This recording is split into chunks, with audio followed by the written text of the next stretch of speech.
Number 3, Bloodforge. Bloodforge is a new Xbox Live downloadable game from Climax, the people who did Silent Hill, Shattered Memories, and a shitload of games over the years. When I first booted it up, I was so amazed. I was like, how can this be an arcade game? It looks amazing at first. It's basically like chunky Conan God of War type deal, but it looks like a retail game. Kind of looks a bit like I Am Alive, that kind of visual effect, the muted colours. Yeah. At first it was really good. You had like a big guy and a bunch of stuff happens, his wife gets killed, usual typical story, but it was like handled quite well, and I was writing stuff down like economy of words and things, stuff that I was like, this is going to be good. And then after an hour I was like, fucking hell, this might be the worst game I've ever played in my life. Jesus. Yeah, I mean, it's not. That's just, I do say that every time I'm playing a game that I don't like even a bit, so I have to kind of check myself a little bit there. But it goes from like bit of fighting, bit of cutscene, bit of talking, like nice flow to the action, new weapon, new type of magic thing to find out, like what really well paced, and then it just goes, right, now you're just going to fight enemy forever, and the camera's a fucking joke, the boss fights are a joke. I want to like it, but I hate it. I mean, how much have you played? It might change after that, right?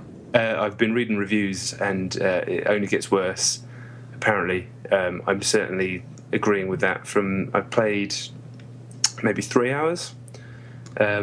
It's just a fucking trudge, a miserable trudge. Even the most basic enemies takes ages to kill.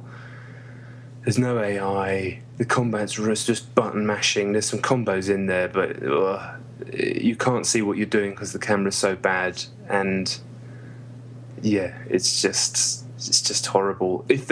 All they needed to do to make it a real fun riot is cut the number of enemies you're fighting down by half. It has some really stupid design choices as well, like your health bar.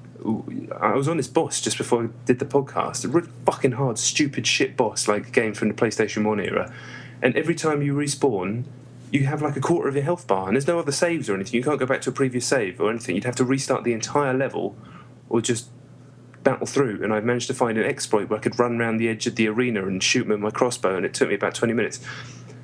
Do you remember when you had to do stuff like that? Yeah, I mean, I was just going to say, that sounds like one of those old games where you have no choice but to find a way around the game. Exactly. You have to outsmart it, yeah. Shit, that sounds fucking toilet. Yeah, but it didn't need to be that way. If they'd just given me full energy and made it a bit easier, you could just rattle through the game in 3 or 4 hours, have a riot doing it, the guy's shouting the whole time, my wife. And it would have been fun, but they decided to make it really, really hard and miserable. Yeah, but I mean, I always try to be mindful of the fact that they might have been under the most ridiculous pressure to finish. They might have been, but someone needed to come in there, an editor needed to come in there, a consultant needed to come in there and just help them out. Just go, no, this needs tuning, because at the moment it's like a book written by a fucking head case. That's the worst analogy. But that makes it sound good as well. So swear. Yeah, it does. Yeah. Can you imagine if someone just wrote a book with every single thought they'd ever had and nobody came in and edited it to tighten it up?